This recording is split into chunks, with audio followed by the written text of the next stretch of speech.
अस्सलाम वालेकुम, कैसे हैं आप सब। आज मैं आपको दो नए हरूफ के बारे में बताऊंगी। चलें देखते हैं कि आज जो हमारे हरूफ हैं वो कौन से हैं। जी, आज हम पढ़ रहे हैं आइन के बारे में और इसका दोस्त है गाइन। आइन और गाइन। आइन के पास कोई नुक्ता नहीं होता और गाइन के ऊपर एक नुक्ता होता है।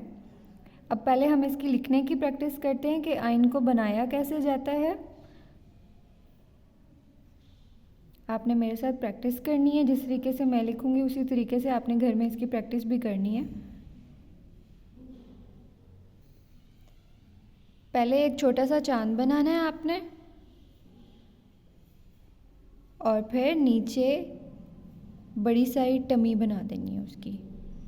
ठीक है, इसकी प्रैक्टिस आपने घर में भी करनी है ताकि आपको आइन लिखना आ जाए। अभी मैं ये क्या लिख रही हूँ, आइन। अगर हम आइन के ऊपर एक नुक्ता लगा दें तो वो गाइन बन जाता है।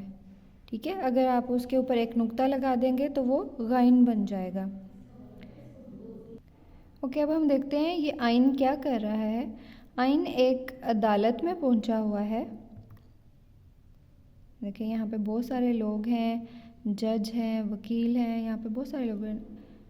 आइन एक कहाँ पहुंचा हुआ है, अदालत में पहुंचा हुआ है जहाँ पे अदल के लिए लोग जाते हैं।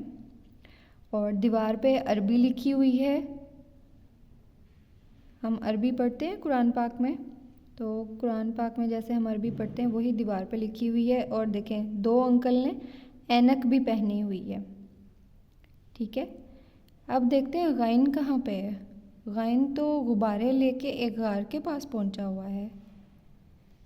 गाइन के पास बहुत सारे गुब्बारे हैं और गलती से उससे सारे गुब्बारे उड़ गए हैं। ओहो, गाइन से तो गलती हो गई। अब गाइन को गुस्सा आ रहा है कि ये मैंने क्या कर दिया, और बहुत ही गमगीन भी हो गया है कि उससे इतनी बड़ी गलती हुई, उसके सारे गुब्बारे उड़ गए हैं। अब गाइन सोच रहा है कि मैं छुप जाता हूँ, वो गार के अंदर जाके गायब हो गया है।